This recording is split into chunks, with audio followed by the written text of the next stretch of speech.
Bonjour à tous et bienvenue pour ce live du jeudi. J'espère que vous allez bien. Aujourd'hui, on va accueillir la coach, auteure Audrey Carsalade pour parler de l'importance de garder les pieds sur terre et la tête dans les étoiles. J'espère que ce sujet du jour va vous intéresser. Comme toujours, je vous laisse le petit lien en dessous pour ceux qui souhaitent consulter pour de la thérapie en ligne, comme toujours. Donc, bienvenue à tous. Bonjour, j'espère que vous allez bien.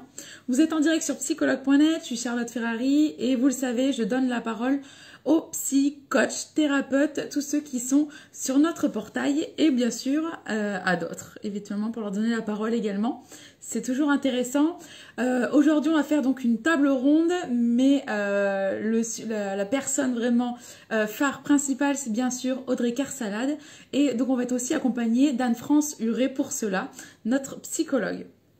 Alors, on va se connecter directement avec Audrey et avec Anne-France. Tout de suite.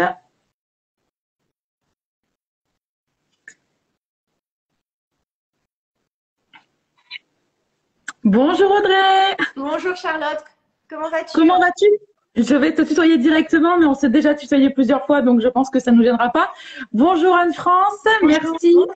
Merci. Bonjour, enchantée.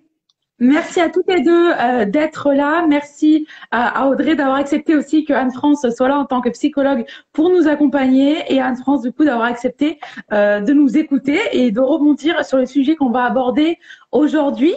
Audrey, donc merci d'être présente et d'avoir accepté de faire ce live. On va parler donc du sujet du jour, l'importance de garder les pieds sur terre et la tête dans les étoiles. Avant toute chose, avant de commencer ce sujet, Audrey, je vais te demander de te présenter et notamment de nous dire quel est ton métier et ton parcours, s'il te plaît. Alors, moi, je suis donc Audrey Carsalade. Je suis coach business pour les entrepreneuses engagées. Je suis également formatrice, conférencière et auteure de 3 livres. Les 3 livres sont sur la naturopathie parce que dans mon ancien métier, j'étais naturopathe et coach de vie. Donc voilà, et je suis la créatrice de la Clé de voûte, qui est en fait une émission podcast, un podcast qui est destiné aux entrepreneurs qui veulent garder les pieds sur terre et la tête connectée dans les étoiles. Donc c'est un sujet qui me plaît bien. Voilà. D'accord. Merci, merci Audrey. Anne-France, je vais te demander aussi de te présenter, ça permettra à tous de bien cerner qui tu es, s'il te plaît. Alors bonjour à tous, moi je m'appelle Anne-France, je suis psychologue, coach en psychologie positive, auteure et formatrice à Nice dans les Alpes-Maritimes. Je reçois mon cabinet, je propose aussi des téléconsultations et je suis auteure de 3 livres de développement personnel. C'est une collection Stop lancée aux éditions Maya, voilà, qui traite de la soumission, la perversion, la culpabilité. Et aussi j'ai réalisé aussi un livre sur les différentes étapes du deuil. Voilà, et je suis spécialisée en thérapie comportementale et cognitive et en psychotraumatologie. D'accord, merci, merci Anne-France. Donc je le rappelle à tous, le sujet de ce live, c'est l'importance de garder les pieds sur terre et la tête dans les étoiles. Alors justement, Audrey, comment la spiritualité et le monde invisible, ils sont arrivés dans ta vie? Alors déjà, je voulais dire que c'était assez drôle parce que du coup, tu as 2 personnes qui sont sur la Côte d'Azur en invité. Donc ça, je trouve ça assez énorme. La magie, voilà, c'est aussi ça qui fait partie du monde plus subtil, c'est la magie des synchronicités. Donc je suis ravie. Vous rencontrer. Hein. Alors, Ravie aussi. qui sait? Alors moi, ce qui est bon de savoir, c'est que je comprends parfaitement les gens à qui ça ne va pas parler parce que de base, j'étais très, très cartésienne. C'est-à-dire que mon leitmotiv, c'était Saint Thomas, je crois ce que je vois. Et puis, sur mon parcours, j'ai eu des énormes crises d'angoisse qui m'ont complètement bloquée, empêché de sortir de chez moi. Donc, je pense que ça parlera. J'ai été suivie par un psychologue. Ça m'a fait énormément de bien. Pour autant, je gardais en fait une trace de ces crises d'angoisse qui étaient limitantes. Ça n'avait rien à voir. Simplement, ça restait quand même à me limiter dans mon expansion et dans quand même mes déplacements, etc. En plus, j'étais à Paris. Donc, c'est vrai que je trouve que c'est aussi une ville qui est très bruyante et qui est propice justement à de l'angoisse, on va dire. Oui. Voilà, c'est ça. C'est-à-dire qu'il faut être quand même bien armé, je trouve, même si voilà, c'est une ville que j'adore et je suis parisienne de cœur pendant très longtemps. C'est une ville qui peut être, quand on est un peu hyper réceptive, assez anxiogène. Et en fait, donc ça passait pas. Et du coup, c'était très limitant dans ma vie. J'ai fini par m'ouvrir par la force des choses. Déjà, pour moi, rien que le fait d'aller voir un psychologue, c'était déjà un pas énorme dans ma vie. Et puis, ça a continué. Et donc, je remercie la psychologie parce qu'elle m'a ouvert à quelque chose où j'étais complètement fermée. Pour moi, ça remonte à 15 ans. C'était les fous qui allaient voir les psys. Enfin, toute cette histoire, parce qu'on n'en parlait pas. La psychologie, on n'en parlait pas, très peu. Avant ça, tu n'avais pas mis de pied dans la psychologie, finalement? Alors non, pas du tout. Dans ma famille, oui. Mais moi, personnellement, non. Ça ne me parlait pas. J'étais plutôt fermée au sujet. Et pour moi, c'est les gens qui décompensaient. Enfin, aujourd'hui, j'ai une autre lecture, évidemment, mais qui allaient vraiment très mal, qui allaient voir un psychologue. Évidemment, aujourd'hui, j'ai complètement changé d'avis. Et en fait, je suis allée voir une femme qui était thérapeute, qui était naturopathe. Donc, c'est elle qui m'a mis justement aussi le pied à l'étrier de la naturopathie. Qui parlait à des gens qui clairement n'étaient pas dans la pièce, qui jouaient du tambour, qui faisaient plein de choses. Et j'ai laissé faire parce que déjà, j'avais une amie qui me l'avait recommandé. Donc ça, c'est aussi important. Lorsqu'on voit quelque chose qu'on ne connaît pas, d'avoir quand même des personnes qui puissent expérimenter pour un peu cloisonner. Comme ce n'est pas reconnu, je trouve que c'est aussi important. Et puis, en fait, en 4 séances, je n'ai plus eu de crise d'angoisse. Donc ça a été un premier pas, en fait, vers cette découverte-là. Et puis après, en arrivant dans le sud de la France, je suis allée par hasard à un événement bouddhiste, mais c'était vraiment plus pour une cérémonie. Et en fait, la philosophie de vie bouddhiste m'a énormément parlé. Donc, ça a été aussi du fait de ne pas croire les gens sur parole, mais d'aller expérimenter, d'expérimenter la méditation et tout. Donc, ça a été un chemin comme ça qui s'est mis en place. Et puis derrière, en fait, j'ai commencé parce qu'on entendait aussi beaucoup parler sur les réseaux. Moi, je pensais que le chamanisme n'était pas fait pour moi parce qu'on m'avait dit que ce n'était pas fait pour moi, les croyances des autres. Et puis finalement, de fil en aiguille, ce monde, j'ai commencé à vouloir m'y connecter parce que j'entendais parler de la loi de l'attraction. Je suis quand même coach de business, donc ça m'intéressait de comprendre comment ça fonctionnait. Et donc, je me suis mis un petit peu à aller vers cet univers quantique, cet univers plus subtil. Je ne sais pas si on peut parler de monde visible ou invisible, mais en tout cas, de monde plus subtil que notre cerveau cartésien, finalement, filtre tellement qu'on n'y a pas accès. Donc, je pense que tout le monde a finalement accès à ce genre de choses. Simplement, on est dans une société très yang du faire et moins de l'être. Moins de l'être. Et donc, du coup, on n'a pas forcément accès au contemplement, enfin, des choses que peuvent pas, dont les bouddhistes peuvent parler, mais la contemplation, enfin voilà, c'est déjà pour moi des étapes en fait, de reconnexion à son corps, de reconnexion à soi. Et en fait, j'ai fait une formation en chamanisme parce que c'était pareil, une amie qui m'en parlait, etc. Et je me suis dit, au moins je vais découvrir. Et ça m'a ouvert un canal en fait, que j'avais déjà, ce qui fait que j'ai une perception, mais où j'entends des choses, mais c'est pas une voix, hein, parce que là, j'ai une psychologue qui va me dire le cabinet rapidement. C'est-à-dire que je sais, parfois j'ai des petites visions de petites choses qui arrivent, etc. Et concrètement, ça m'aide moi ça m'a aidé pendant le confinement, ça m'a aidé par rapport à tout ce qui s'est passé parce que ça m'a donné une autre lecture, une grosse prise de recul.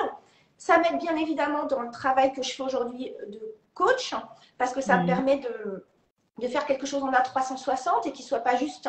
C'est pour ça que je dis coach de business parce que c'est le mot, mais pour moi, il y a aussi beaucoup de développement perso, beaucoup de mindset, beaucoup effectivement de loi de l'attraction, de synchronicité qu'aujourd'hui j'ai intégré et qui font que mon coaching ne va pas être yang, genre fais tes to-do list, c'est que du web marketing. Pour moi, il y a d'autres choses qui font que vous êtes venu à moi, par exemple, tout simplement, alors qu'il y a des milliards de coachs qui sont disponibles et qui font qu'aujourd'hui, je suis là.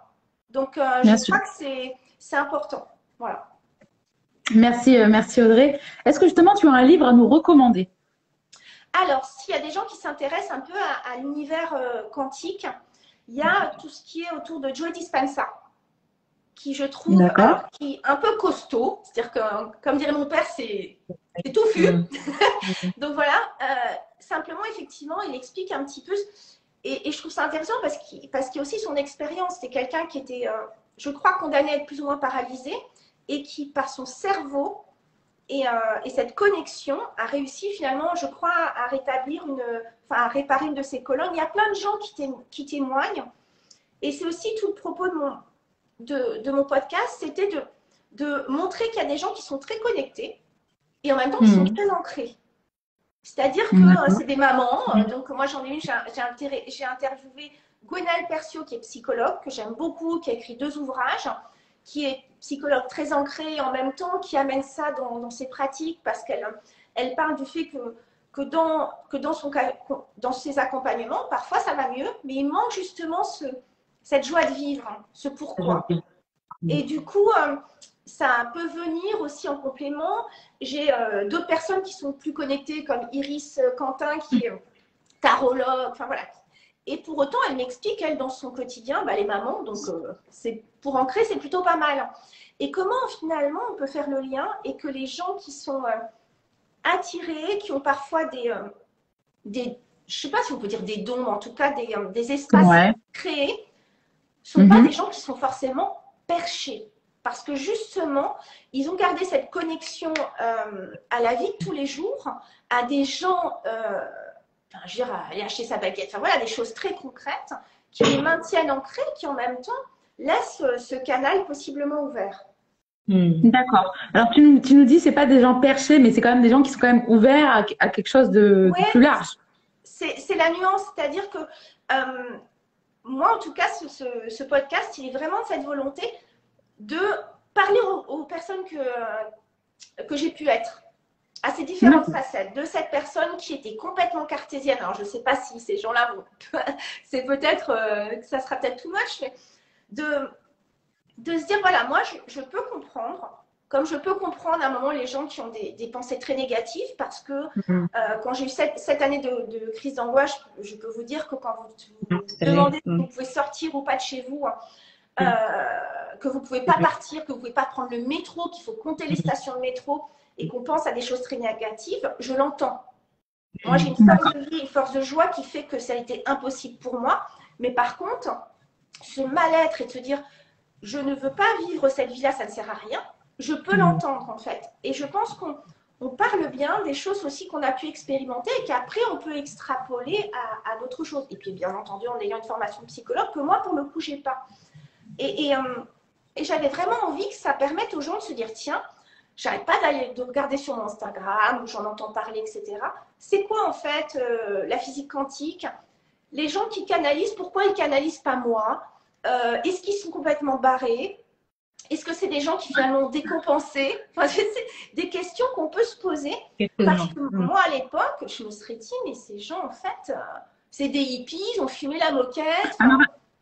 Et donc, je trouvais ça intéressant. Et puis, de l'emmener. Et puis, surtout, de le démocratiser aussi.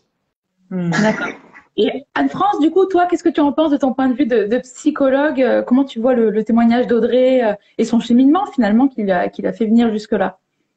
Alors, du coup, par rapport à ton cheminement, de ce que tu nous as expliqué, c'est vrai que ce qui est bien, c'est que tu as pu travailler sur tes crises d'angoisse et ça a été pour toi un facteur déclenchant positif pour la suite de ton cheminement. Après, moi, en fait, par rapport au titre, en fait, après, je vous donne mon point de vue quand j'ai vu le titre qui m'a interpellée. Je voyais effectivement le côté cartésien, le côté rationnel, et je trouve ça très bien d'avoir les pieds sur terre. C'est important quand on arrive à l'âge adulte d'avoir les pieds sur terre. Après, pour moi, le côté la tête dans les étoiles, c'est en tant que psychologue, c'est avec mes patients, c'est amener le patient et la patiente à conserver son âme d'enfant et à pouvoir rêver, continuer à rêver, avoir des projets, avoir des passions. Et c'est pas parce qu'on arrive à l'âge adulte qu'on n'a plus le droit d'avoir cette légèreté, cette insouciance, parce que c'est cette légèreté, cette insouciance qui nous amène à la créativité. Et en fait, si vous voulez, pour moi, les deux sont liés. Parce que si on laisse cette porte ouverte, si je schématise dans le cerveau, ça nous permet justement, quand des fois, dans le côté rationnel, on a une difficulté, on a du mal à trouver une solution. Alors, il y a des gens qui vont essayer justement d'être à fond, ils ne trouvent pas la solution, donc ça les amène à avoir beaucoup d'angoisse et de stress. Finalement, s'ils se posent, ils essayent de faire quelque chose justement qui leur amène de la légèreté, de la créativité, ils se coupent de ce problème. Après, ils reviennent à ce problème et ils le voient sous un autre angle et ils arrivent à trouver une solution. Donc, les deux vraiment sont liés. Et c'est vrai qu'il y a il y a des adolescents qui arrivent à l'âge adulte c'est comme si quelque part, quand on est adulte, on n'a plus le droit d'être enfant et adolescent. Mais qui a décidé ça? Personne. En dehors de la personne et peut-être des stéréotypes, des fausses croyances aussi. Alors que c'est super important en tant qu'adulte d'avoir toujours cette légèreté, cette créativité, cette imagination, conserver son âme d'enfant. Et les deux sont liés et ils sont pas dissociés. Voilà mon point de vue par rapport à ce titre, en fait. Je sais pas si... Moi, j'adore ça, justement, parce qu'effectivement, on n'est pas obligé de rentrer dans la spiritualité. C'est peut-être très en vogue. Peut-être que ça parlera jamais à certains d'entre nous.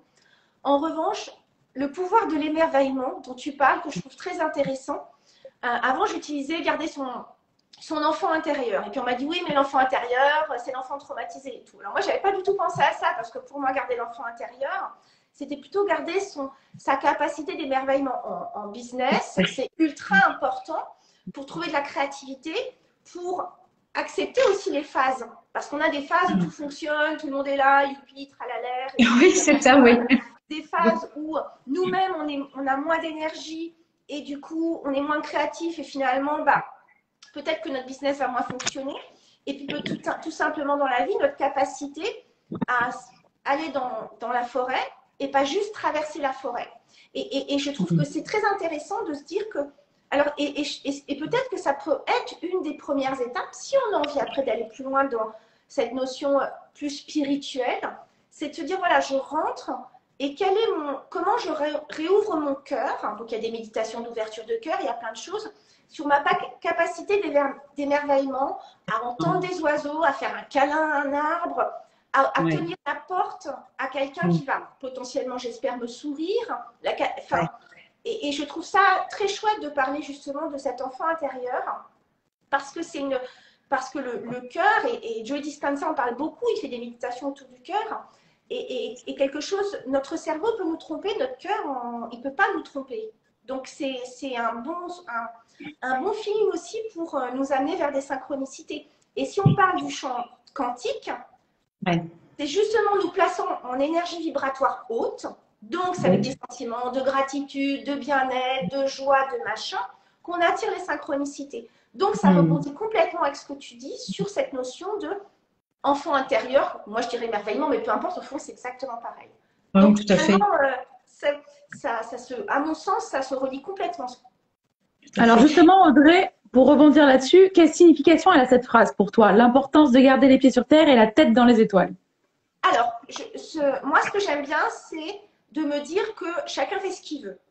Donc, s'il y a des gens qui veulent être complètement coupés du monde et complètement déconnectés, du moment que ça n'a pas d'incidence sur leur vie, leur état de santé, etc., et que ça ne tombe pas en névrose, s'ils ont envie d'habiter dans une yourte perdue au milieu de la nature et d'être complètement connectés et de méditer toute la journée et de faire des câlins des plantes, moi, ce n'est pas à moi de juger.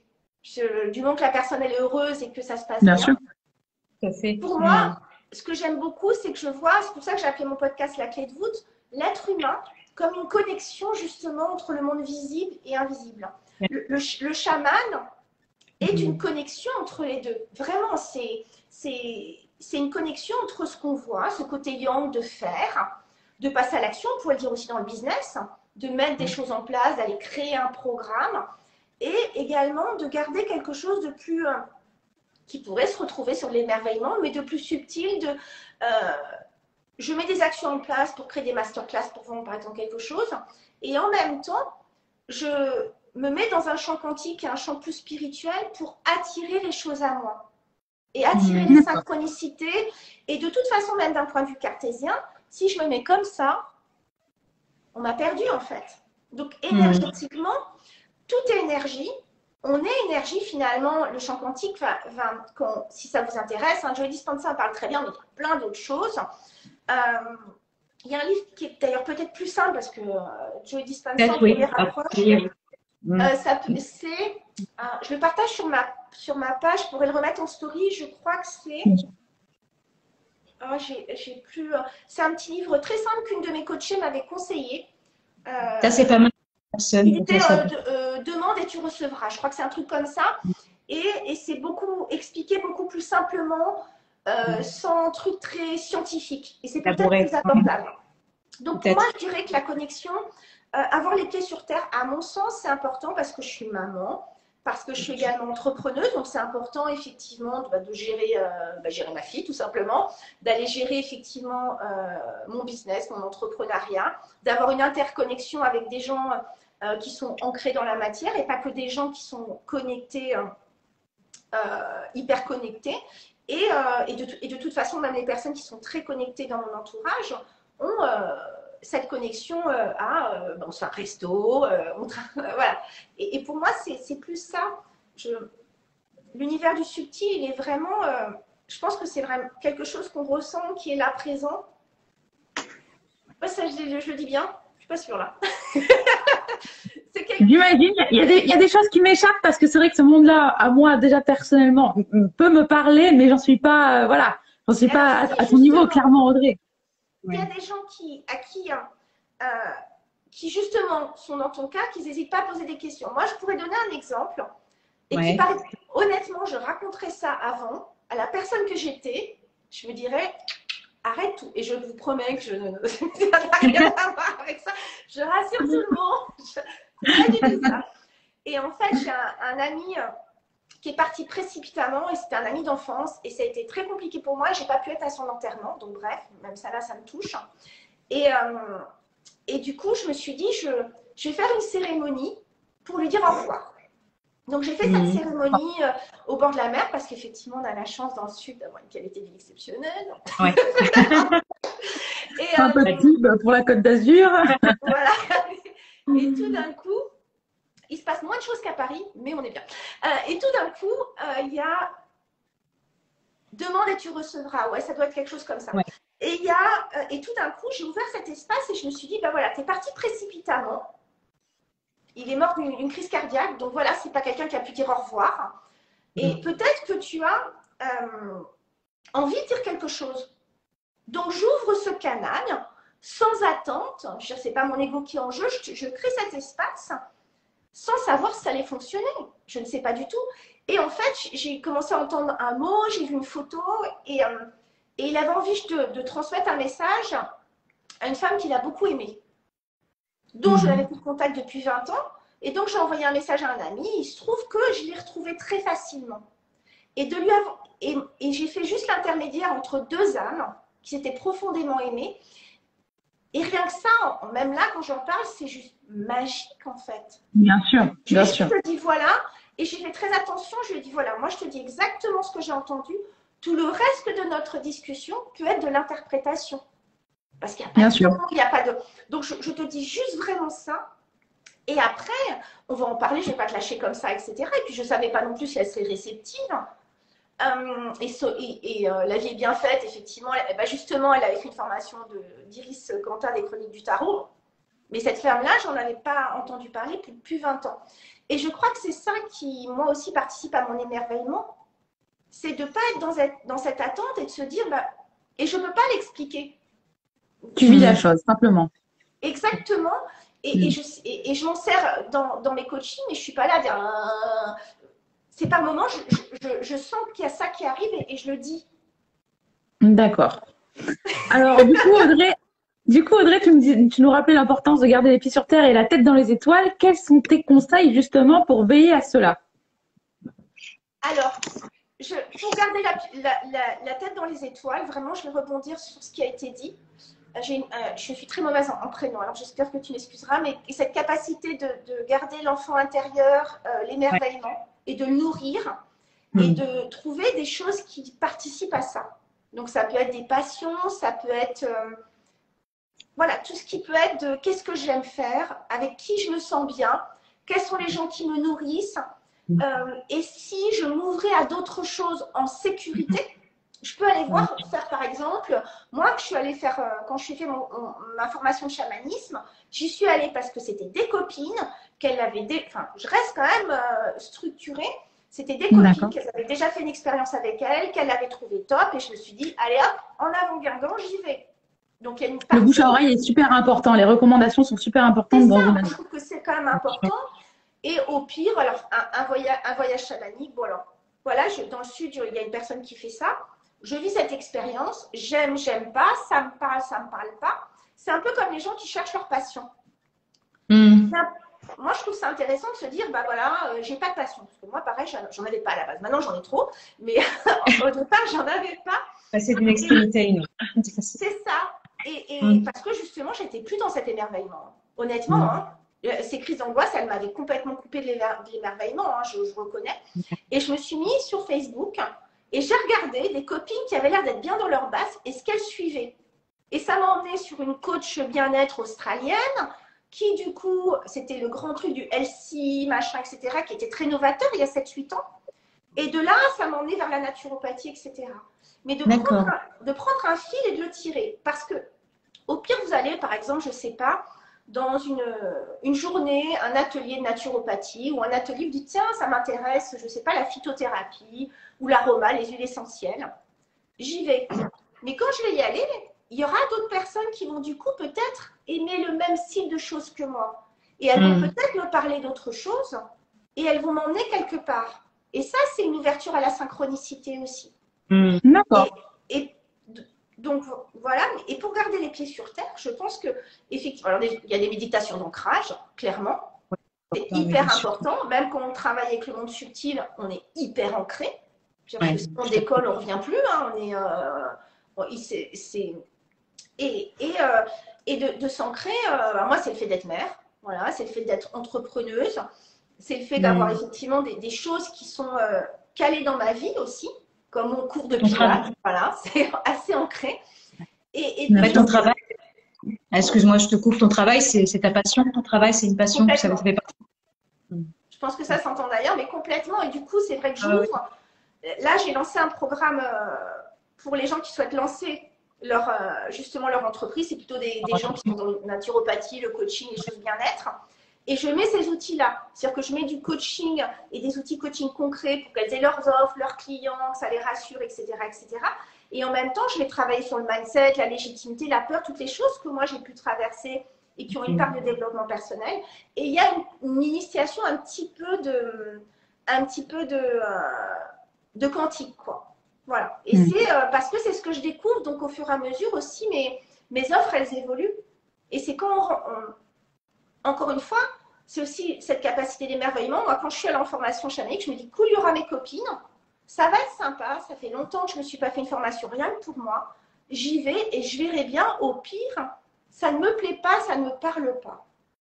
Donc, je vais perdre une semaine, je vais perdre 15 jours. Ça va me coûter de l'argent, c'est vrai. Et au mieux, il y a quelque chose qui peut arriver de génialissime. Voilà, c'est que de l'expérience, quoi. Exactement. Et après, on peut avoir aussi des coachs de vie, on peut être accompagné par un psychologue, par un coach de vie, tout va dépendre. Peut-être que, c'est mon idée, tu me couperas, que le psychologue, il va aller travailler peut-être sur les blessures, sur ce qui fait qu'on reste un peu down. Et le coach de vie peut peut-être aller travailler sur justement, ok, quelle vie tu irais créer de chouette, comment on pourrait mettre ça en place. Et ce n'est pas les mêmes jobs et ils pourraient être complémentaires. Je voulais juste rebondir avant d'oublier sur tout à l'heure quand tu parlais de l'enfant intérieur. Et c'est vrai qu'il y a des personnes qui t'ont dit effectivement l'enfant intérieur, bon, il y a des blessures, tout ça. Si jamais ça arrive de nouveau, c'est vrai pourquoi pas de dire à ces personnes-là, oui, effectivement, l'enfant intérieur, on a tous notre enfant intérieur, on a tous eu des blessures quand on était plus jeune. Mais c'est pas grave. C'est l'occasion justement de travailler ces blessures pour après justement retrouver l'enfant intérieur avec l'émerveillement. C'est un moyen de faire un travail sur soi supplémentaire. Donc c'est la cerise sur le gâteau en fait. Et il y avait une personne qui disait c'est dur d'avoir les pieds, j'essaye de te regarder un petit peu, la tête dans les étoiles, la tête dans les étoiles. Oui, c'est vrai, surtout qu'on n'est pas habitué en fait. Il y a tout qui nous ramène, on est à mon sens, j'essaie de faire attention à comment je le dis, mais on est dans une société, on doit tout expliquer scientifiquement, tout prouver, tout. Donc finalement, c'est notre cerveau cartésien qui est sans arrêt mis en avant et qu'on parle vraiment des statistiques, voilà, tout doit être… et donc si ça existe, ça doit être en statistique. Donc c'est pour ça que pour la naturopathie, maintenant ça s'ouvre. Vraiment, il y a quand moi je suis arrivée, c'était très peu connu. Maintenant, ça s'ouvre. Les gens se disent, bon, ok, donc en médecine, là, il y a ça, mais peut-être que je peux aller complémenter avec des trucs naturels. On on sait très bien aujourd'hui, là, les gens font leurs propres recherches, mais qu'il est évident que si on est malade, l'alimentation, qui sont les 3 piliers de la naturopathie, l'alimentation, une activité physique et la gestion des émotions, c'est la base. Donc, Super important. et donc, quand en prévention, parce que normalement la naturopathie c'est de la prévention, en prévention, ça peut nous éviter de tomber malade, sachant que le stress, les émotions, etc., et tous ces trucs refoulés sont le gros job. Sont vraiment, à mon sens, limite, je ne vais pas dire que vous pouvez manger du, j'allais citer une marque, de la junk food, la junk food et être en parfaite santé. Simplement, l'alimentation, finalement, bon, bah voilà, il y a des principes qui sont assez simples. Les émotions, ça peut être vraiment un gros truc. Et ça peut être tenté. Moi, je trouve ça intéressant d'avoir une psy pour avoir quelque chose quand même de cadré, quelqu'un qui sait travailler justement là-dessus. Et pourquoi pas à côté d'avoir une hypnothérapie, d'avoir des soins énergétiques, d'aller voir des gens. Enfin, il y a tellement de choses qui existent aujourd'hui et qui peuvent venir en complément. Moi, c'est ce qui s'est passé pour moi et pour plein de gens, quoi. D'accord. Merci Audrey déjà pour tous tes conseils.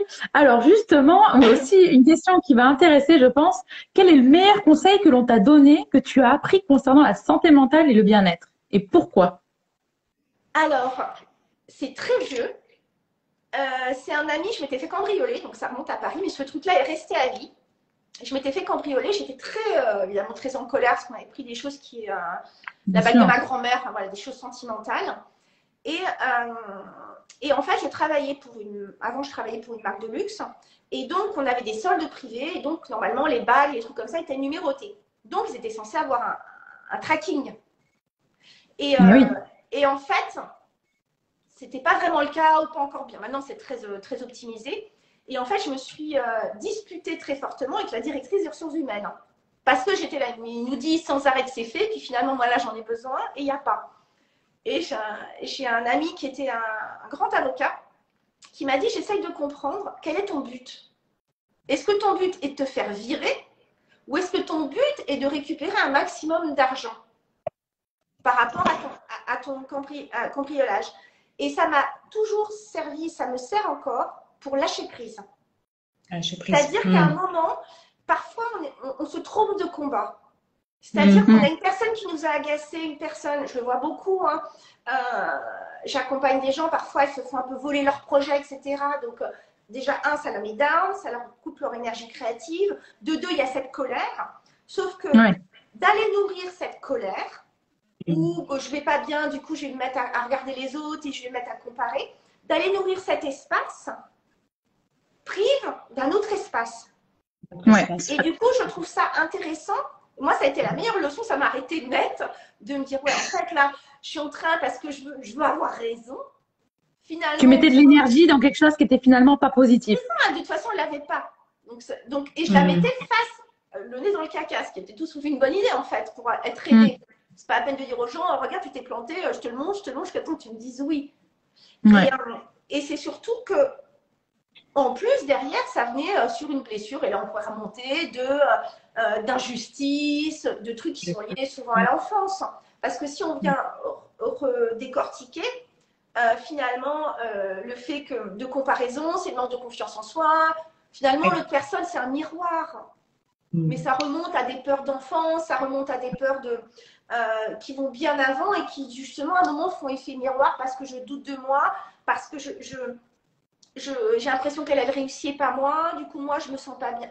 Mais l'autre, c'est vraiment le miroir de nous-mêmes. Donc, c'est intéressant de stopper et d'aller chercher ce qui se passe en nous pour mieux rebondir et aller vers autre chose. Et il y a l'EFT, d'ailleurs. J'en parle aussi. L'EFT, moi, je me suis formée à l'EFT. Donc, c'est une technique de libération émotionnelle qui est radicale. Parce qu'on travaille sur les émotions, les pensées associées aux émotions. Et comme on appuie à chaque fois sur les méridiens, en fait, ça vient complètement calmer. Et ça fonctionne très bien. Moi, je m'en sers en coaching individuel, je m'en sers dans mes groupes de coaching aussi. Et quand les filles, elles ont peur de se lancer ou que tout d'un coup, elles sont là, ça y est, elles ont leurs offres et qu'elles se disent, ok, j'ai fait des offres, mais là, j'ai peur de les lancer. D'aller travailler là-dessus, c'est assez incroyable. Mais ce qui est bien avec l'EFT, c'est que à force de pratique, la patiente, elle finit par le faire toute seule. En fait, elle arrive à faire, elle connaît les méridiens d'acupuncture petit à petit. Elle prend l'habitude de le faire dès qu'elle commence à avoir une émotion désagréable. Et c'est ça qui est bien avec cette technique-là aussi. C'est toujours la même ronde. Moi, j'en ai plein à disposition que j'ai fait gratuitement, alors sur des petits thèmes, hein, sur mon compte Instagram. J'ai pris un thème et c'est toujours les mêmes mouvements, les mêmes rondes, etc. Et puis, c'est toujours le même style qui revient. Alors après, ça n'a rien à voir à aller voir quelqu'un qui va vous faire une séance de FT. Néanmoins, ça fait toujours du bien et ça permet de relâcher des petites tensions. D'accord. Donc merci à toutes les deux pour les conseils et Anne-France pour avoir rebondi. Je ne sais pas si Anne-France, tu voulais ajouter autre chose sur le lâcher prise. Mais en fait, j'étais en train de penser, en fait, la personne, en fait, si vous voulez, quand on commence à se torturer l'esprit, il faut se poser la question pourquoi je me torture l'esprit comme ça par rapport à une situation, un contexte. En fait, il faut trouver une phrase qui nous coupe dans ces pensées intrusives, dans ces récurrences en fait qu'on a par moment pour stopper et lâcher prise. Donc chacun peut trouver sa propre phrase. Moi là, en exemple, je vous dis le questionnement, c'est pourquoi me torturer comme ça. Surtout quand c'est quelque chose qui est du passé, finalement, une situation qui est passée, une problématique, on a trouvé une solution, de repenser à la problématique ou une autre situation. À un moment donné, il faut essayer de trouver une technique. Alors, ça peut être une phrase, ça peut être aussi, tout à l'heure, on parlait des méridiens d'acupuncture, ça peut être aussi se toucher, par exemple, la main ou avoir un signal au niveau du corps, appuyer dessus, en ayant peut-être en même temps la phrase aussi, pour stopper, en fait, ces pensées intrusives, pour pouvoir lâcher prise. Et se dire, est-ce que là, ce combat, il mérite de dépenser toute cette énergie par rapport à ça? Et là, du coup, bah forcément, bah on va commencer à se dire, bah non, l'énergie, il serait peut-être préférable que j'utilise pour autre chose. En fait, c'est l'objectif, c'est vraiment de couper en fait, pour lâcher prise. Et ça, chacun a sa propre technique. Une phrase, voilà, c'était juste le petit passage que je voulais rajouter. Et il y a aussi, merci France. Il y a aussi la cohérence cardiaque pour ceux qui est très simple. Pour ceux à qui ça, c'est le 3-6-5, hein, c'est ça. Donc c'est non, c'est 5 minutes. Ah oui, c'est 3. C'est quoi? C'est en fait c'est 3-6-5. J'en parle dans mon livre, j'ai un trou de mémoire. Bon, d'accord. En fait, l'idée, c'est de respirer hyper lentement et de souffler comme si j'avais une bougie devant moi et que je voulais la faire danser, mais pas qu'elle s'éteigne. Et c'est un peu, et on fait ça pendant 5 minutes. Donc c'est à faire 3 fois dans la journée. Mais ça peut être fait justement à un moment où je sens que ça monte et que j'ai beau effectivement, je trouve ça génial de dire, bon voilà, psychologiquement, j'ai compris que là, je suis en train de ruminer, mais c'est débile. Mais en même temps, je lâche pas. Je lâche pas, je ne veux pas lâcher. Pourquoi? Je ne lâcherai pas. Cindy, elle parlait lithothérapie, ça peut être aussi ici, là. Il y a un point qu'on utilise en oui, c'est vrai, oui. Voilà, quand les gens ils sont débordés par leurs émotions, ici aussi. Donc, il y a pas mal de choses. Et c'est vrai que ce soit en psychologie, mais également en hypnothérapie, il y a des phrases qu'on vient caler avec un signe. Et se dire, voilà, il y a des phrases qu'on aime bien ou qui nous parlent. C'est-à-dire que tout d'un coup, quand je pense à cette phrase-là, c'est un soleil en moi. C'est ça. Tout ira bien, ou je fais confiance à l'univers. Bon, ça va être mon truc. Je lâche, je fais confiance à l'univers et j'attire les synchronicités à moi. Plénitude. Voilà. Ça peut être le mot simplement lâcher prise, plénitude. Ou bien se dire stop aussi. Ça peut être aussi stop, c'est propre à chacun en fait. Trouver le mot qui marche en fait. D'accord. Merci à toutes les deux pour ces astuces. On va passer parce que malheureusement le temps est aussi compté. Malheureusement, Anne-France, je suis désolée. Alors Audrey, il y a une dernière chose. C'est vrai que le changement, c'est quelque chose que la majorité des gens, ils ont du mal à accepter. Malheureusement, on vit dans un monde en mouvement constamment. Alors le changement, il est inévitable. Justement, comment mieux l'accepter et en tirer des avantages? Alors, ça va passer par la phase d'acceptation qui va être la phase la plus compliquée. Mais pour moi, c'est une phase d'acceptation et de savoir. Alors, on pourra en parler justement dans l'univers bouddhisme ou la philosophie bouddhiste, l'univers. C'est que tout est en permanence. Nous sommes là. Les questions d'avant, elles sont déjà passées. Dans 1 heure, je suis en train de faire autre chose. Donc, s'attacher à quelque chose pour que ça dure, c'est une utopie parce qu'on est sans arrêt en mouvement. Ouais. Et moi, ce qui m'a beaucoup aidée, c'est parce que ça m'arrivait d'avoir du mal à lâcher des choses. Je suis comme tout le monde, il y a des trucs, on peut avoir du mal. c'est que je me suis répété cette phrase en me disant je lâche car je sais qu'il y a autre chose de mieux qui m'attend. Et ça peut être pour une rupture sentimentale, ça peut être pour un contrat qu'on n'a pas, ça peut être pour quelque chose qui ne se fait pas. Et ça vient finalement nourrir une énergie qui fait que, tout simplement, si je crois profondément qu'il y a quelqu'un d'autre qui va arriver dans ma vie, quand je vais sortir dans la rue, je ne dégagerai pas la même énergie que si je me dis que j'ai laissé partir l'homme de ma vie et que je suis foutue, qu'il ne se passera plus jamais rien. Donc, moi, c'est plutôt ça que j'irais dire. C'est vraiment de croire en la magie de la vie. Parce que oui, elle peut être difficile, c'est vrai. Simplement, et c'est Gwenaëlle qui en parlait justement quand je l'ai interviewée. Elle parlait c'est un psychologue. Donc, alors Freud, il parle du refoulement, quelque chose d'assez négatif. Et lui, il parlait du refoulement sublime. Et qu'on a tous finalement un soleil en nous.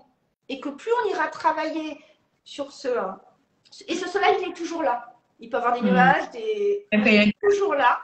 Et du coup, ça permet de savoir que plus je lâche, plus ça va être facile de rebondir et plus ça va être facile d'attirer des nouvelles choses à moi. Et Audrey, cette phrase que tu te dis, finalement, tu peux l'avoir comme un mantra. C'est quelque chose que tu te répètes ou que tu l'as dit qu'une seule fois? Tu te le répètes? Ah oui, maintenant, la première fois que j'ai perdu un truc professionnel et que j'avais zéro idée de ce que j'allais faire, ça m'a aidé, hein, parce que quand j'avais des moments de doute en me disant qu'est-ce que je vais faire, comment je vais gagner ma vie, machin, etc. Et que j'étais pas accompagnée en coaching, donc j'avais pas toutes ces ressources-là non plus, que j'étais toute seule. Quand on sort d'école de naturopathie ou de n'importe quelle école, on nous apprend pas à nous vendre, on nous dit ok, vous installez, voilà les trucs légaux, merci, au revoir. Je suppose qu'en psychologie, ça doit être un peu pareil. Et puis pour attirer les gens à nous, merci, il n'y a personne en fait. Alors aujourd'hui, je pense que c'est un peu plus. Il y a plus de choses qui se font. Et quand j'ai perdu ce contrat, je me suis dit, mais c'est-à-dire quoi? Et pendant 6 mois, je me suis répété quotidiennement, je lâche parce que je sais que quelque chose d'autre arrive. Je lâche, ça ne veut pas dire que je ne fais rien. J'attends assise que quelqu'un vienne me servir un mojito fraise. Je ne suis pas en train de dire ça. Je dis juste, je lâche. Bien que c'est alléchant, mais… Voilà, je ne suis pas là en pleine manucure en train de me dire, non, alors c'est un petit peu long, qu'est-ce qui se passe? Donc, je mets des choses en action. L'action. Et plus je vais mettre des choses en action, en gardant ce cœur ouvert et cette intuition, je ne dis pas oui non plus à tout parce que j'ai peur de ne pas gagner ma vie, hein, ça aussi c'est important. Donc, là, il faudrait faire un direct sur la puissance personnelle. Il y a autre chose de génial qui s'est proposé à moi. Mais vraiment, j'ai été contactée par une influenceuse pour faire des week-end wellness, ça fait exploser mon compte Instagram alors que j'en avais un, mais que j'y allais une fois par mois. Donc, ça a vraiment changé des choses. Et puis après, moi, j'ai mis des choses aussi en action. Mais voilà, il y avait vraiment ce truc-là. C'est là qu'en plus… Pardon, Anne-France, dis-moi. Ah oui. Lâcher prise, en fait, lâcher prise, instant présent, action. Exactement, c'est un très bon… C'est 2 analyses, c'est très parfaitement résumé. Et c'est vrai qu'Audrey, dans ce que tu nous dis, finalement, c'est là qu'on voit l'importance de la pensée et de ce qu'on se dit au quotidien. Et d'où l'intérêt d'être dans ce monde plus subtil, l'émerveillement, peu importe. On n'est pas, encore une fois, on n'a pas tous forcément envie de devenir le canal, le guérisseur ou peu importe. Juste simplement de cette notion d'émerveillement, d'aller dans un endroit où on se sent bien, de méditer régulièrement, d'avoir des sentiments de gratitude, de recommencer à regarder les choses qui nous entourent avec un autre œil, d'aller si on peut effectivement au milieu de la nature, là où c'est un peu plus silencieux, ou dans un parc à Paris, pour simplement aussi se reconnecter à soi, à son corps. Et c'est là aussi la magie, elle va commencer à apparaître. C'est peut-être de se mettre sur pause. Et on est tellement, à mon sens, alors là je vais être jugeante, donc je vais dire je pense que, on est tellement, à mon sens, on est tellement dans une société de faire. Une société de faire rapidement, parce qu'aujourd'hui on a les téléphones, c'est maintenant, c'est now, je peux être interviewée dans mon salon, les mails sont instantanés, il y a WhatsApp. On est tellement dans le faire qu'on n'est plus dans l'être. Donc on ne sait pas plus qui on est. C'est ce qui peut se passer, tu me diras ce que tu en penses, mais quand on est fusionnel dans une relation, quand ça se sépare ou qu'on reste longtemps dans une relation amoureuse, qui je suis? Parce qu'au final, c'était Paul et Jacqueline qui étaient tout le temps ensemble, qui voyaient leurs copains ensemble, qui allaient au cinéma ensemble. Mais qui je suis sans ça? Mm. Et là, je pense que c'est un peu la même chose. Qui je suis sans cette société, sans ce faire? Mm. Qui je suis moi, en fait? Tout à fait, tout à fait. C'est important, effectivement, ouais. C'est important d'être dans l'être et de se faire ses pauses. En fait, d'être dans le prendre soin de soi, sans avoir cette pensée, être égoïste. C'est super important de Bien prendre sûr, soin de soi, de faire des choses. C'est comme ça que l'émerveillement a toute sa place. tout à fait. Et les bouddhistes diraient, moi, ça m'a vraiment fait énormément de bien. C'est peut-être une phrase aussi que j'aurais pu citer, je ne peux donner ce que je n'ai pas. Exactement. Et quand je l'ai entendu à l'époque, quand je suis arrivée dans le Sud et que du coup, je participais que j'assistais avec le lama et voilà, à ses explications, etc. C'est une phrase qui a vraiment résonné parce que je me suis rendu compte qu'effectivement, si je ne me donnais pas de tendresse, je ne pouvais pas en donner aux autres. Bien sûr, tout à fait. Si je ne me donnais pas de temps, je n'avais pas tant d'écoute pour les autres. Souvent, on a du mal, on peut avoir du mal à écouter les autres. Vous savez, il y a quelqu'un qui vous appelle, mais c'est souvent parce que nous-mêmes, on n'a pas de temps pour nous. Donc, c'est ultra sain pour soi, pour ne pas terminer avec une crise cardiaque ou un burn-out. C'est la base. C'est quand même la base, oui. Voilà, donc c'est la base de ça. Pour aussi être en joie dans notre vie, on n'est pas juste là pour avancer, on est là aussi pour profiter de cette vie.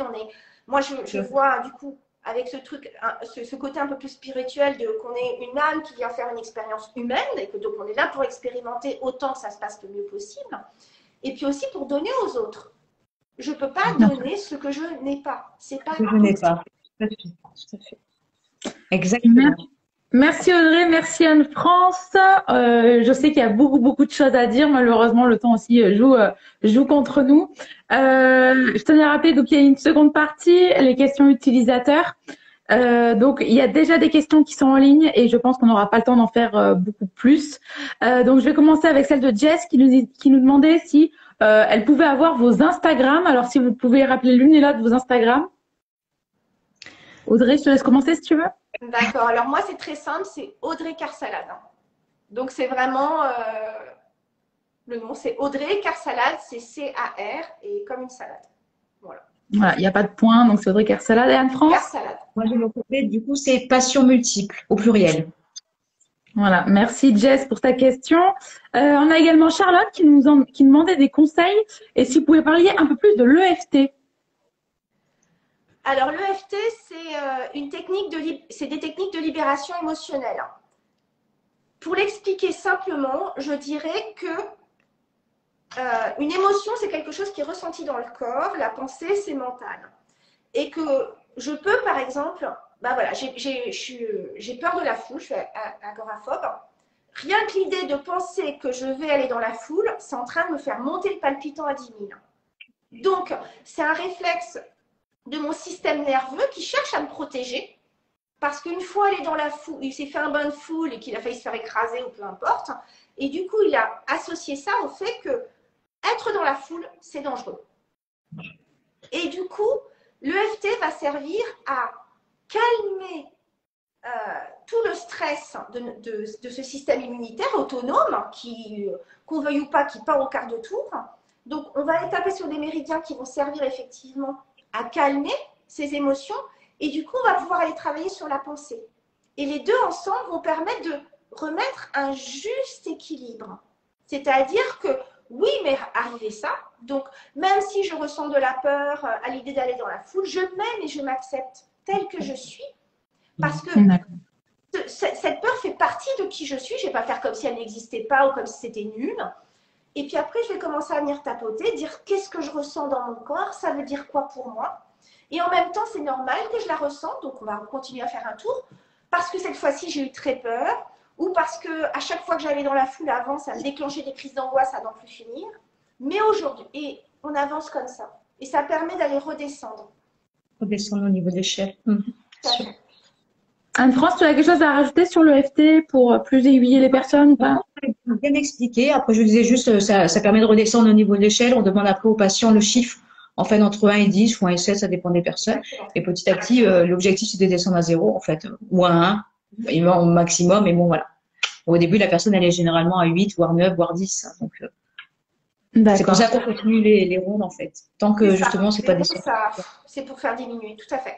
Voilà. D'accord. On a une autre question de Lamia. Merci Audrey et Anne-France d'avoir répondu. On a une autre question de Lamia qui nous dit quand le mal-être est très fort, il n'y a rien qui marche. J'ai tenté plein de thérapies.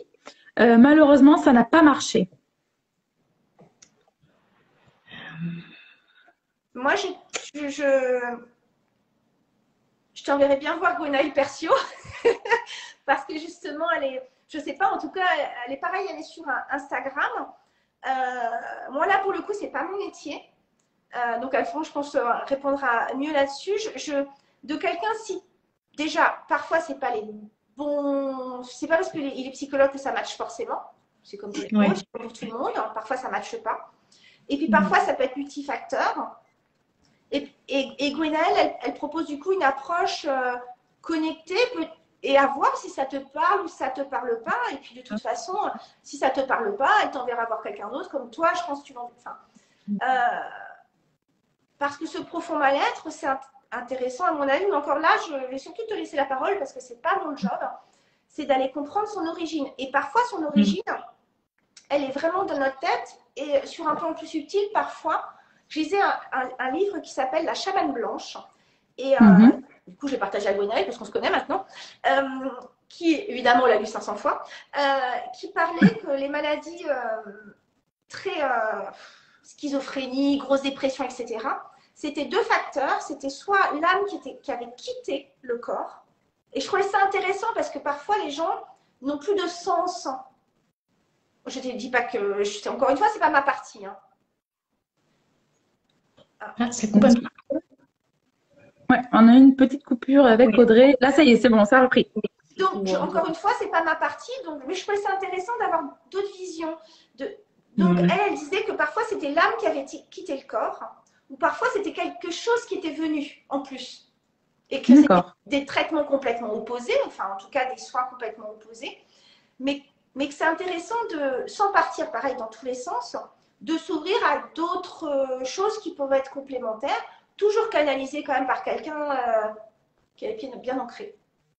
D'accord. Anne-France, toi, tu nous recommanderais quoi? Du coup, la personne a un mal-être? Déjà, en complément, c'est la question pour cette personne, justement, la psychologue que vous avez essayé, combien de fois vous l'avez essayé? Est-ce que d'emblée, vous vous êtes senti totalement à l'aise ou pas?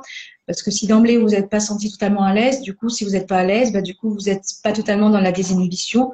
Donc, vous n'allez pas lâcher prise et exprimer tout ce que vous ressentez. Et pour travailler sur le mal-être, pour travailler sur l'origine, il faut être totalement à l'aise avec la psychologue. Donc, c'est pas la peine là-dessus, justement, de se torturer l'esprit. Si avec la psychologue, ça marche pas, changez de psychologue. Donc, soit celle qu'on vous a conseillée, soit vous venez vers moi ou vers quelqu'un d'autre. Dans tous les cas, il faut d'emblée que avec la psychologue, ça colle. Sinon, l'origine du mal-être. Après, peut-être que les thérapies comportementales et cognitives, ça peut être bien pour vous parce que ça vous permet, durant chaque séance, d'avoir des exercices à faire pour creuser un peu plus par rapport à ce mal-être. Et ça, c'est important aussi de pouvoir justement trouver l'origine. Et c'est pas en une séance qu'on peut trouver l'origine. Il en faut plusieurs. Mais la base, vraiment, la base, c'est la confiance et le fait d'être à l'aise avec la psychologue. Si vous l'êtes pas, c'est que c'est pas une psychologue qui vous convient. D'accord, c'est bien de le rappeler, c'est vrai. Merci, merci à toutes les deux. On a une autre question de Mathis. On va encore faire 2-3 questions. Mathis qui nous dit des conseils pour être moins dans le mental. On a toujours cette question qui revient. Je suis trop dans mon mental, je pense trop, les ruminations. Alors, quels sont vos conseils? J'allais dire, alors déjà, le yaka faucon, je déteste. Moi, si quelqu'un me dit faut, je m'en vais en courant. C'est la base. Moi, quelqu'un qui commence par me dire il faut yaka, je suis partie en courant. Donc, j'essaye de faire attention parce que parfois ça te sort tout seul, mais c'est des trucs horribles. Je trouve que c'est des injonctions monstrueuses. Bah, t'as qu'à méditer. T'as dire ah ouais, mais j'y arrive pas. Qu'est-ce que je fais? Donc, il y a effectivement. Ça dépend de son profil. Il y a des gens qui vont se défouler en faisant du karaté kid. C'est pour ça que c'est intéressant d'aller voir, d'être accompagné par une coach, enfin d'avoir plusieurs personnes, plusieurs thérapeutes qui peuvent nous accompagner pour trouver. Et en naturopathie, on regarde un peu le tempérament pour regarder ce qui est bon pour nous. Donc il y a des gens qui vont avoir besoin de se vider le mental en allant courir 1 heure. Il y a des gens dont la méditation, ce serait génial pour eux parce que c'est des gens qui ruminent beaucoup. Simplement, au départ, ils n'arrivent pas à poser leurs fesses. Donc, on va leur dire médite, mais ils n'y arrivent pas. Donc, le FT, ça peut être pas mal. Se dire, allez, Je commence par la cohérence cardiaque. Je commence par des méditations guidées, mais toutes petites, peut-être juste 2 minutes. Et puis non, ça ne me parle pas, donc finalement, je vais m'ouvrir à d'autres choses. Alors d'autres choses, ça peut être la sophrologie, il y a tellement de choses qui existent aujourd'hui, et d'aller tester. Et c'est pour moi une combinaison entre ce qui est proposé et la manière dont la personne le fait. Moi, encore une fois, mon coaching, c'est ma façon qui ne va pas forcément convenir à tout le monde. Convenir à tout le monde, oui. Exactement. D'accord. Anne-France, du coup, est-ce que tu as d'autres conseils à donner justement pour pas trop penser, moins dans le mental? En complément, en fait, ça serait bien de tenir soit un journal ou bien soit écrit directement sur votre téléphone portable. Je sais que ça se fait de plus en plus aussi. C'est pourquoi, quelles sont les ruminations, quelles sont les phrases qui reviennent sans arrêt et creuser là-dessus. Pourquoi elles reviennent? Pour faire un travail sur soi là-dessus, seul avec votre cahier et essayer de comprendre pourquoi c'est toujours récurrent pour pouvoir justement lâcher prise et passer à autre chose. Parce que si ça revient dans le cerveau, c'est qu'il y a quelque chose justement à travailler. Après, dans l'action, oui, effectivement, il y a plein de choses qu'on peut faire justement pour lâcher prise au niveau des émotions, mais il faut les comprendre, ces émotions. Parce que par exemple, quand on fait de la méditation, moi, je conseille toujours à mes patients et patients d'avoir un cahier. Après la méditation, j'ai ressenti telle émotion désagréable. Parce que c'est pas parce qu'on fait une méditation qu'on ferme la porte aux émotions désagréables. On ressent plein d'émotions, tout mélangé. Et après la séance, la personne, elle écrit: j'ai ressenti cette émotion désagréable, j'ai compris pourquoi j'ai ressenti, je sais d'où ça vient. C'est comme ça que le travail sur soi se fait. Donc, c'est important justement de creuser toujours pourquoi ces pensées reviennent, parce qu'il y a toujours une origine.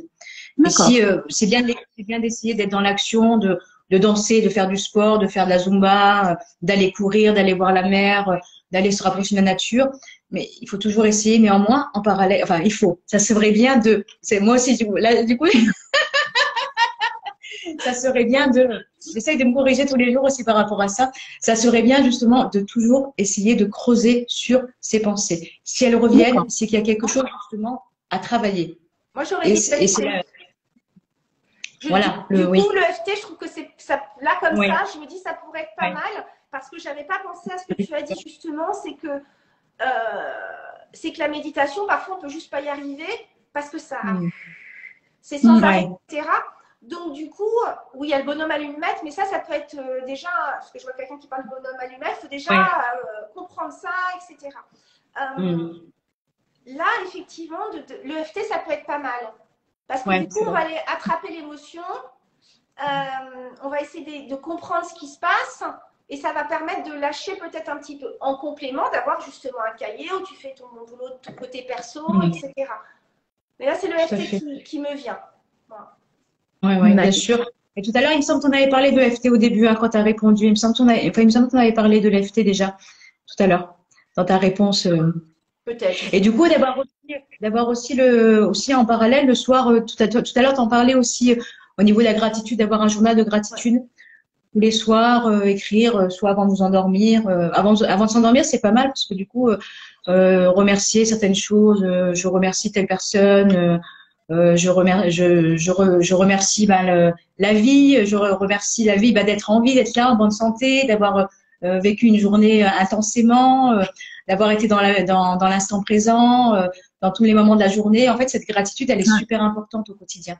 C'est ce qui permet justement de vivre chaque jour intensément. Et quand on vit les choses, les choses de la journée intensément, on arrive plus facilement à laisser l'ouverture, à la légèreté, à la créativité, à cette âme d'enfant. C'est super important. Merci à toutes les deux. On va finir sur une dernière question. C'est Julie qui nous dit: bonjour, le manque d'alignement empêche-t-il le fonctionnement de la loi de l'attraction? C'est une bonne question. Je ne sais pas si... Enfin, je pense je ne dirais jamais de non ferme. La loi d'attraction, c'est attirer des choses à soi. C'est pas forcément celle qu'on veut. Oui, c'est celle qui nous convienne. C'est-à-dire que il y a une notion de double énergétique qui fait qu'il va nous trouver les meilleures possibilités pour nous, mais pas forcément celles auxquelles on s'attend. Parfois, et si on est non aligné sur son chemin de vie, c'est parfois comme ça qu'on peut se retrouver avec des grosses crises d'angoisse jusqu'à temps qu'on comprenne qu'on n'est pas sur le bon chemin. est-ce que c'est une forme de loi de l'attraction ou pas? Clairement, moi, aujourd'hui, avec du recul, c'est parce que j'allais dans une vie qui était à l'encontre de ce pourquoi j'étais fait que ça m'est tombé dessus. Donc, et ça me permet aujourd'hui d'être qui je suis. Donc, le manque d'alignement, oui et non. Ça, c'est pas non plus...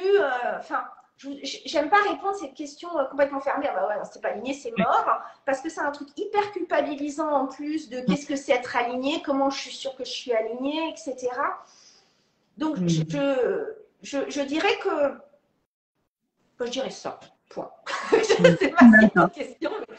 Voilà, oui, soyons aussi un peu cool avec nous-mêmes, quoi. Soyons un peu cool avec nous-mêmes. Ouais, pas trop rigides sur je suis alignée, je suis pas alignée, si je suis alignée, les choses elles viennent à moi, mais si je suis pas alignée, elles vont venir à moi aussi, pas forcément celles dont j'ai envie, quoi. Oui, et puis je pense que je pense aussi que c'est important de suivre son intuition en fait. L'intuition nous amène souvent au bon chemin, et des fois, on va pas sur ce chemin-là parce qu'on ne suit pas notre intuition. Donc là, c'est biaisé, on va sur un autre chemin. Donc ça marche pas toujours. C'est pour ça que l'intuition, moi je pense que c'est super important pour être aligné en fait. Et je sais pas ce que vous en pensez vous par rapport à l'intuition, mais c'est vrai que c'est super important combien de fois quand j'étais plus jeune, je me suis dit, je sais pas vous, hein, j'aurais dû suivre mon intuition. Pourquoi je n'ai pas suivi mon intuition? Au lieu d'aller à gauche, on va à droite, et après on se dit pourquoi je suis pas allée à gauche. C'est pour ça que c'est super important de suivre son intuition. Et c'est là qu'on va sur le bon chemin. D'accord. Audrey, tu avais quelque chose à rajouter là-dessus?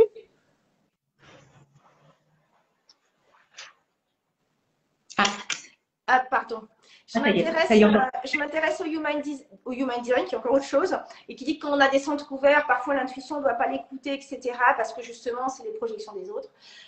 Néanmoins, je trouve que si on est vraiment connecté à soi-même, dans les 10 secondes, on sait si c'est pour nous, si c'est pas pour nous, si on sent pas cette personne. Moi, j'aime bien cette... Parfois, j'ai suivi mon intuition et ça m'a pas empêché de me planter sur moi cartésiennement ce que j'attendais comme résultat. Ouais. D'accord. Pour autant, suivre son intuition, c'est aussi, pour moi, c'est suivre son cœur, c'est écouter cette petite voix intérieure, c'est la nourrir. Et parfois, c'est notre cerveau cartésien qui attend une réponse. J'ai fait ça, donc j'aurais dû avoir ça. Ouais. Suivre l'intuition, c'est pas forcément avoir la réponse espérée. Donc oui, moi j'aime beaucoup cette notion d'intuition. Je ne sais pas s'il faut tout le temps la suivre. Ah, j'en sais rien. Mais c'est vrai que pour moi, oui, j'aurais tendance à dire oui. Maintenant, j'essaye d'être un peu plus mesurée parce que j'entends des choses ailleurs et j'ai pas encore expérimenté. Je trouve que l'intuition aussi, elle est bien quand on est seul. Soit c'est quelqu'un nous dit quelque chose et bam bam, mais parfois de revenir à soi et de se dire ok. Là, j'ai vraiment envie de le faire. Est-ce que je le fais parce que ça me parle vraiment ou parce qu'on m'a dit toute la journée que c'était une bonne idée? Est-ce que vraiment c'est mon intuition? Bon, voilà. D'accord. Merci à toutes les deux pour ce live sur l'importance de garder les pieds sur terre et la tête dans les étoiles. Merci à toutes les deux. Je vois que vous avez mis toutes les deux beaucoup de passion à parler de ces sujets-là. Audrey, sans nul doute, on a vu ton métier passion finalement là-dedans. Je ne sais pas si vous avez quelque chose à rajouter, un message à faire passer. Je vais commencer par toi, Anne-France, si ça te va. Je dirais en fait que essayez à tous et à toutes de vous trouver une phrase positive qui vous détend, à vous répéter plusieurs fois dans la journée pour pouvoir justement être ancré dans l'instant présent et pouvoir laisser la porte ouverte à cet émerveillement de la vie. Super. Merci Anne-France. Audrey? Moi, je parlerai effectivement de l'importance d'être ancré et en même temps de garder cette magie en nous. Et pour ceux que ça intéresse, effectivement, d'aller écouter le podcast que j'ai créé. Ce n'est pas une obligation, on est une grosse promo-vente. C'est simplement de dire, voilà, si le sujet vous intéresse, si ça vous parle, justement de vous demander ce qui se passe là-dedans, d'aller interviewer des psychologues qui sont aussi très ancrés dans leur pratique et en même temps un peu connectés, des gens qui vont être coachs, des gens qui vont être tarologues. Je vais avoir bientôt justement Noël Cassan qui est hyper connu dans le monde de l'EFT. Donc voilà, c'est des choses qui peuvent peut-être vous parler. Et puis effectivement, est-ce que tu peux nous rappeler le nom de ton podcast, Audrey, s'il te plaît? Oui, ça s'appelle La Clé de voûte. Ouais. Donc voilà, je suis comme ça avec un truc jaune autour. Et oui, je parlerai pour moi, ce qui est aussi important, c'est d'avoir le cœur ouvert et la puissance personnelle, hein, qui est un autre sujet. Mais quand je suis, justement, parler d'ancrer, d'alignement, quand je suis alignée avec ce qui est OK pour moi, ce qui est oui pour moi, ce qui est non pour moi, alors je peux garder le cœur ouvert, faire entrer qui je veux dans mon cercle parce que je suis alignée, connectée avec moi-même.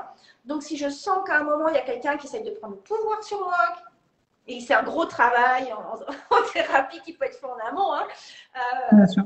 Il y a plein de gens qui sont tombés sur des pervers narcissiques, etc. Mais si je suis connectée, du coup, j'ai cette petite voix que j'entends, les phrases que je repère, etc. Et plus je suis connectée à ma puissance personnelle, plus je peux faire confiance à ma capacité d'être dans le monde visible, invisible, ancré et connecté. Merci. Voilà. Merci Audrey pour ce joli message aussi. Merci à toutes les deux. Merci d'avoir donné de votre temps et pour votre expertise aussi. Merci vraiment. Merci à toi. Merci. À bientôt. Merci beaucoup. À bientôt. Merci. Belle journée à toutes les deux. Je vous laisse quitter le live avec les deux petites croix au-dessus de vous. Belle journée. Merci encore. Oui. Au revoir. Au revoir Anne-France. Au revoir Audrey. Au revoir.